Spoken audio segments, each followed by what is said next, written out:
Praise the Lord. सभी विश्वासी भाई बहनों को प्रभु यीशु मसीह में जय मसीह की बाइबल शिक्षा चैनल पर आप सभी का स्वागत है। आज मैं आपके लिए बाइबल की पुस्तक से दूसरा राजाओं अध्याय 18 से 20 तक के वचन को लेकर आई हूँ। राजा हिजकिय्याह के विषय एक गहरा अध्ययन कि किस प्रकार राजा हिजकिय्याह ने अपने राज्यकाल में अपनी मृत्यु को जीवन में बदला। तो चलिए भाइयों बहनों, हम वीडियो स्टार्ट करते हैं। बाइबल दर्शाती है यह उस समय की बात है जब इज़राइल में आहाज का पुत्र हिजकिय्याह राजा हुआ करता था। राजा हिजकिय्याह इज़राइल के परमेश्वर यहोवा पर भरोसा किया करता था। वह यहोवा के संग संग चलता था तथा यहूदा के सब राजाओं में से कोई भी उसके बराबर नहीं था। राजा हिजकिय्याह यहोवा की सब आज्ञाओं को मानता था जो यहोवा ने मूसा को दी थी, इसीलिए यहोवा उसके संग रहा और जहाँ कहीं भी वह राजा जाता उसका काम सफल रहता था, क्योंकि जीवित परमेश्वर की सहायता सदा उसके संग थी।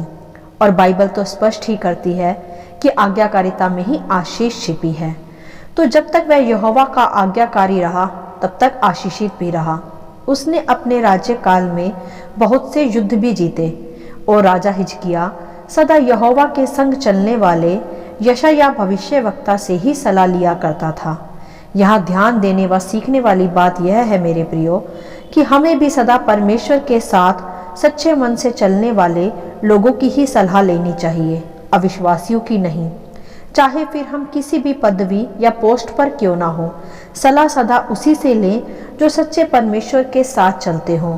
जैसे राजा हिजकिय्याह भी यशायाह से ही सलाह लिया करता था। तब उस राज्य काल में राजा हिजकिय्याह से कुछ गलतियां भी हुई होंगी जिसका वर्णन आप पिछले अध्यायों में पढ़ सकते हैं, परंतु यहाँ हम उसकी वफादारी और उसकी प्रार्थना के विषय सीखेंगे। तब कुछ दिनों के पश्चात राजा हिजकिय्याह ऐसा रोगी हुआ जैसे कि वह मरने पर था। राजा हिजकिय्याह के शरीर में कुछ फोड़े हो गए थे, वो बहुत ही पीड़ा में था। तब वहाँ राजा हिजकिय्याह के पास यशायाह भविष्यवक्ता यहोवा का संदेश लेकर पहुँचे, क्योंकि भाइयों बहनों, यहोवा परमेश्वर अपने भविष्यवक्ताओं के द्वारा ही पहले बात किया करते थे और यशायाह परमेश्वर का भविष्यवक्ता ही था और वह राजा हिजकिय्याह को परमेश्वर का हर संदेश भी दिया करता था राज्यकाल के विषय। तब वहाँ भी यशायाह उस घड़ी राजा हिजकिय्याह के पास आए और उससे कहा कि यहोवा यूँ कहता है कि तुझे अपने घराने के विषय जो आज्ञा देनी है वह दे दे, क्योंकि अब तू नहीं बचेगा, तू मर जाएगा। यह संदेश यशायाह ने राजा हिजकिय्याह को दिया कि वह मरने वाला है, तो वह अपने घराने को अपने राजपाट के विषय जो समझाना चाहता है वह अभी समझा ले। तब जब यह संदेश देकर यशायाह उस राजा के महल से वापस हो लिया, तब राजा हिजकिय्याह ने यह संदेश पाया और तभी उसी घड़ी राजा ने अपना मुंह दीवार की ओर फेर लिया तथा यहोवा परमेश्वर से घुटनों पर आकर प्रार्थना करने लगा तथा कहने लगा कि हे यहोवा, स्मरण कर कि मैं सच्चाई से खरे मन से तेरे संग संग चलता रहा हूँ तथा तेरी सभी आज्ञाओं को मैं मानता आया हूँ। तथा यह कहते हुए राजा हिजकिय्याह फूट फूट कर रोने लगा और अपने द्वारा किए सभी जाने अनजाने के गुनाहों की भी वह क्षमा मांगने लगा तथा पश्चाताप की प्रार्थना रो रो कर करने लगा और वह यहोवा परमेश्वर को अपनी प्रार्थना द्वारा स्मरण कराने लगा कि वह कैसे खराई से भी चलता रहा। इस प्रकार घुटनों पर आकर उसने परमेश्वर से रो रो कर उसकी दुहाई देकर मन फिराव की, पश्चाताप की प्रार्थना की तथा अपनी आज्ञा पालन के विषय भी यहोवा को स्मरण करा के उसकी दुहाई देने लगा। तब ऐसा हुआ कि यशायाह महल के आंगन के बीच तक ही जा पाया था कि यहोवा का यह वचन यशायाह तक पहुंचा कि लौटकर वापस जा और मेरी प्रजा के प्रधान हिजकिय्याह को कह दे कि तेरे मूल पुरुष दाऊद का परमेश्वर यहोवा यूँ कहता है कि मैंने तेरी प्रार्थना सुन ली और तेरे आंसू देखे हैं। देख, मैं तुझे चंगा करता हूँ और तेरी आयु 15 वर्ष और बढ़ा दूंगा। तू परसों यहोवा के भवन में जा सकेगा और मैं अश्शूर के राजा के हाथ से तुझे और इस नगर को बचाऊंगा और मैं अपने निमित्त और अपने दास दाऊद के निमित्त इस नगर की सदा रक्षा करूंगा। तब यह सब कहकर यशायाह ने राजा से आकर कहा कि अंजीर की एक टिकिया लो। तब उन्होंने उसे लेकर फोड़ों पर बांधा। तब राजा हिजकिय्याह अपने रोग से पूरी तरह चंगा हो गया तथा उसकी आयु भी परमेश्वर ने 15 वर्ष और बढ़ा दी। हालेलुया! कैसा अद्भुत हुआ यहाँ। पहले वह अपने रोग के कारण मृत्यु की शैया पर पड़ा था और यहोवा परमेश्वर के भवन तक भी नहीं जा पा रहा था, परंतु उसकी प्रार्थना से, उसकी दुहाइयों से परमेश्वर ने उसकी ओर दया की दृष्टि की तथा फिर उसकी संगति वापस परमेश्वर से बन गई तथा उसका रोग भी गया और उसकी आयु भी बढ़ी, क्योंकि उसकी प्रार्थना में सच्चाई थी, मन फिराव था, पश्चाताप था तथा परमेश्वर के प्रति आज्ञाकारिता भी थी, जिससे परमेश्वर मजबूर हो गया उसकी प्रार्थना को सुनने के लिए तथा उसे दीर्घ आयु का आशीष देने के लिए। तो यहाँ हम सीखेंगे कि किस प्रकार हमें भी प्रार्थना करनी चाहिए परमेश्वर से। मेरे प्रियो, हमें सर्वप्रथम अपने घुटनों पर आकर प्रार्थना करनी चाहिए, खुद को शून्य करके, तथा हमें परमेश्वर के सामने अपने हृदय को खोल कर रखना चाहिए। चाहे जैसी भी हमारी परिस्थितियां हो, जैसा भी हमारे मन का भाव हो, हमें सदा परमेश्वर से अपने सभी गुनाहों की क्षमा मांगनी चाहिए।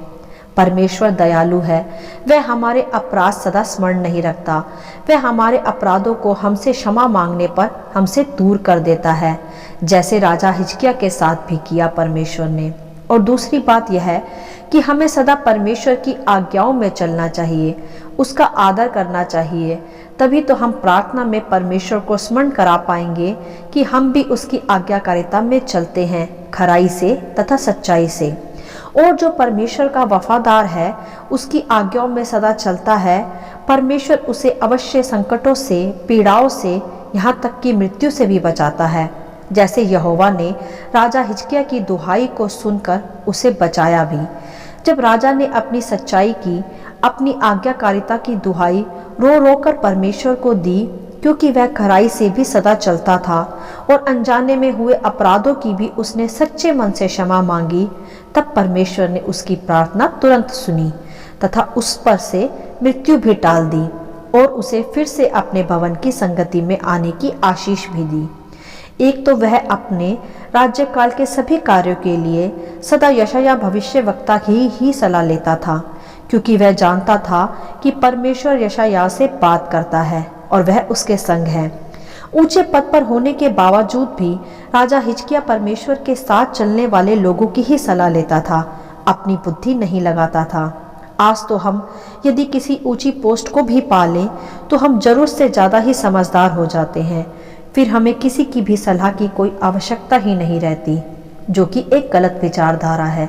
हमें ऐसा बिल्कुल नहीं करना चाहिए। चाहे हम किसी भी पदवी पर क्यों ना हो, हमें सदा परमेश्वर के साथ सच्चाई से चलने वालों की ही सलाह लेनी चाहिए, जैसे राजा हिजकिय्याह यशायाह से लेता था, तभी वह हर युद्ध में विजयी भी रहता था। यहाँ राजा हिजकिय्याह के विषय जो हम सीखते हैं, वह महत्वपूर्ण बातें यह हैं कि वह यहोवा का सदा वफादार था, सदा हर बात में परमेश्वर की ही सलाह लिया करता था और परमेश्वर के सामने अपने हृदय की हर बात को खुलकर कहता था, तथा सबसे महत्वपूर्ण, वह अपनी सभी जाने अनजाने की किए अपराधों की सदा परमेश्वर से क्षमा मांगता था और उसकी प्रार्थना परमेश्वर की दया को फिर पा लेती थी। उसकी दुहाई तथा उसका रोना परमेश्वर की दृष्टि में भावपूर्ण था, जैसे परमेश्वर ने कहा भी कि मैंने तेरे आंसू देखे हैं, अर्थात उसकी दुहाई से है तात्पर्य यहाँ। और जिस प्रकार वह परमेश्वर के साथ वफादार था, उसकी आज्ञाओं को सदा मानता था और उसकी ही सलाह को सदा भविष्यवक्ताओं के द्वारा सुनता था, तो इसी प्रकार यहोवा भी उसके साथ वफादार रहा तथा उसकी मृत्यु का समय आने पर भी उसकी प्रार्थना के द्वारा परमेश्वर ने उसकी दुहाई सुन ली। जब उसने रो रो कर अपनी ईमानदारी, अपनी सच्चाई और अपने खराई से चलने के विषय यहोवा की दुहाई दी, तो उसकी आयु भी उसी घड़ी परमेश्वर ने बढ़ा दी। मेरे प्रियो, आज इस राजा की कहानी से हम अपने को जांच सकते हैं, परख सकते हैं कि क्या हम भी अपनी प्रार्थनाओं में अपनी सच्चाइयों की, अपनी आज्ञाकारिता की, अपनी वफादारी की दुहाई दे सकते हैं प्रभु को। क्या हम ऐसा ही जीवन जीते हैं?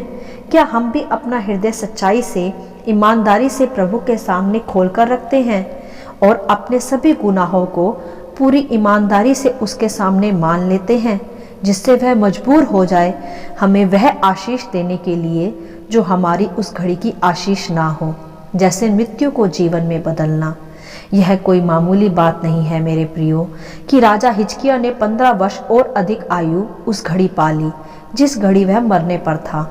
यह अद्भुत आशीष है जो उसने परमेश्वर में वफादार, ईमानदार बने रहने से, सच्चाई से, खराई से, घुटनों पे आकर रो रो कर, गिड़गिड़ा कर परमेश्वर से प्राप्त कर ली, क्योंकि वह अपने राज्य काल में यहोवा के संग संग चलता था, उसका वफादार भी था और सदा उसी की आवाज की सलाह को सुनता था। अपने घमंड में नहीं था कि मैं अब तो राजा बन गया हूँ और बहुत से युद्ध भी जीत लिए, तो मैं क्यों किसी से सलाह लूँ, जैसा आज हम बहुत से लोग अपने मनों में विचार लाते हैं। तो ऐसा नहीं होना चाहिए। सदा खुद को छोटा करो परमेश्वर के सम्मुख। जिसने दिया है वह ले भी सकता है। सदा यह स्मरण रखो, परमेश्वर का भय सदा अपने हृदयों में रखो। वफादार, ईमानदार, आज्ञाकारी तथा पश्चाताप करने वाले बने रहो। तभी आप प्रार्थना में इन बातों को यहोवा को स्मरण करा के उसकी दुहाई दे सकेंगे, अर्थात दावा कर पाएंगे कि आप ऐसे ही हैं। तो फिर वह उस आपकी प्रार्थना को अवश्य सुनेगा, क्योंकि परमेश्वर ईमानदारों के साथ ईमानदार है तथा वफादारों के साथ वफादार है। वह सदा वफादारी से प्रसन्न रहता है तथा वह हमारे अपराधों को सदा स्मरण नहीं रखता, क्योंकि वह तो दयालु तथा करुणामय है। बस आपके पास उसकी दुहाई देने के लिए, उसे स्मरण कराने के लिए सच्चाई का दावा होना आवश्यक है। फिर वह आपकी प्रार्थना का उत्तर आपको तुरंत देता है, जैसे उसने राजा हिजकिय्याह की भी प्रार्थना को भी तुरंत सुनकर उसे उत्तर दिया, जब तक यशायाह उसके महल से बाहर तक भी नहीं पहुंचे थे। इतनी ही शीघ्र राजा ने अपनी प्रार्थना का उत्तर पा लिया तथा मृत्यु को जीवन में फिर से प्राप्त कर लिया। तो मेरे प्रियो, हमें भी ऐसा ही करना है। अपनी जीवन रूपी आशीषें पाने के लिए सदा परमेश्वर में वफादार बने रहे और केवल परमेश्वर की ही आवाज को, उसी की सलाह को प्रथम स्थान दे और अपने जीवन काल में की गई सभी गलतियों की क्षमा सदा परमेश्वर से मांगे और पश्चातापी हृदय परमेश्वर के सम्मुख खोल कर रखें। तभी आप भी मृत्यु से जय के उत्सव में प्रवेश कर पाएंगे तथा अपनी सभी प्रार्थनाओं का उत्तर पा सकेंगे, क्योंकि परमेश्वर का वचन कहता भी है कि मेरा अनुग्रह तेरे लिए काफी है, मेरी सामर्थ निर्बलता में ही सिद्ध होती है। तो मेरे प्रियो, जब आप निर्बल हैं तभी आप सामर्थी बनते हैं, क्योंकि यहोवा का अनुग्रह वफादारी में, आज्ञाकारिता में, सच्चाई में, खराई में ही सिद्ध होता है, जैसे उस राजा हिजकिय्याह के जीवन में भी परमेश्वर ने सिद्ध किया। हालेलुया। आशा करती हूँ राजा हिजकिय्याह के विशेष संक्षिप्त विवरण आप सभी को समझ में आया होगा। परमेश्वर आपको अपनी पवित्र आत्मा की भरपूरी से सदा भरता रहे। यदि आप चाहते हैं कि दूसरे भी इसे सुनकर आशीष पाएं, तो आप दूसरों के साथ भी इसे बांट सकते हैं, क्योंकि हमारे प्रभु यीशु मसीह की यही इच्छा है। आमीन and God bless you all.